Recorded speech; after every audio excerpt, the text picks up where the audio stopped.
Baik, Assalamualaikum warahmatullahi wabarakatuh. Perkenalkan, nama saya Dea Putri Wulandari dari Prodi S1 Ilmu Administrasi Negara dengan nomor induk mahasiswa 0486031128 dari Fakultas Ilmu Hukum Sosial dan Politik UPPJJ UT Jember. Video ini dibuat untuk memenuhi tugas tutorial 2 mata kuliah Administrasi Perkantoran. Selanjutnya akan saya jelaskan mengenai dampak efisiensi anggaran pada sektor pendidikan.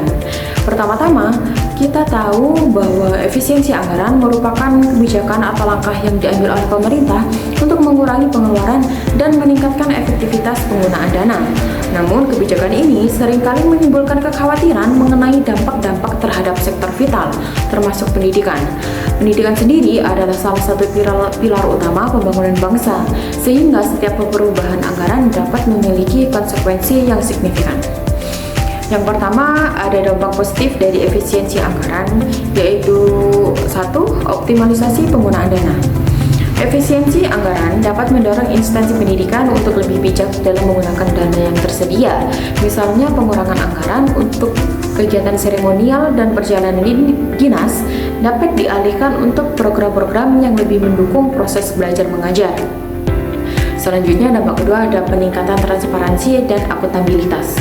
Dengan adanya efisiensi, instansi pendidikan mungkin lebih terdorong untuk meningkatkan transparansi dan akuntabilitas dalam pengelolaan dana. Hal ini dapat membantu memastikan bahwa setiap rupiah yang dibelanjakan benar-benar memberikan manfaat bagi pendidikan. Nah, selanjutnya yang kedua ada dampak negatif dari efisiensi anggaran. Yaitu yang pertama ada pengurangan alokasi dana untuk program penting. Penggunaan anggaran dapat berdampak pada berkurangnya dana untuk program-program penting seperti beasiswa KIPK, pelatihan guru, penyediaan buku pelajaran, serta pembangunan dan perawatan fasilitas sekolah. Hal ini juga dapat menghambat akses pendidikan bagi siswa dari keluarga kurang mampu dan memperburuk kondisi infrastruktur pendidikan terutama di daerah terpencil. Selanjutnya, dampak negatif kedua ada penurunan kualitas pendidikan. Efisiensi anggaran yang tidak tepat sasaran dapat menyebabkan penurunan kualitas pendidikan.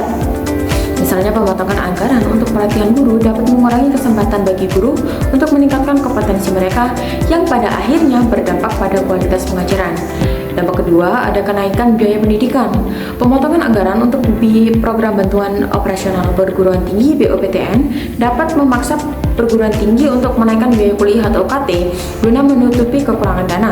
Hal ini dapat memberatkan mahasiswa dan mengurangi aksesibilitas pendidikan tinggi. Selanjutnya ada upaya untuk mengurangi dampak negatif tersebut, diantaranya pengalokasian dana yang lebih efektif. Pemerintah dan instansi pendidikan perlu mengalokasikan dana secara lebih efektif dengan fokus pada program-program pemerintah yang memiliki dampak langsung terhadap kualitas pendidikan. Misalnya, mengurangi anggaran untuk kegiatan seremonial dan mengalihkan ke program beasiswa dan pelatihan guru. Peningkatan kerjasama dengan sektor swasta dapat menjadi solusi untuk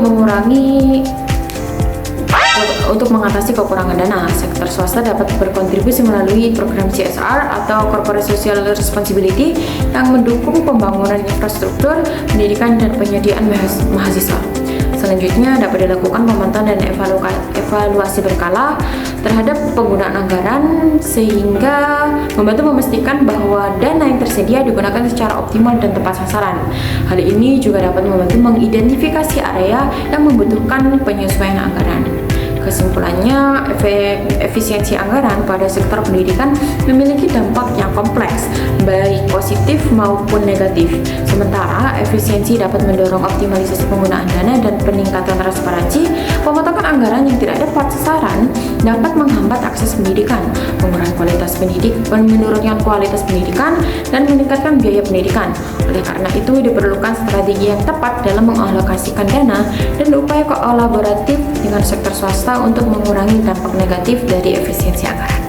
Sekian penjelasan dari saya. Terima kasih atas perhatiannya. Wassalamualaikum warahmatullahi wabarakatuh.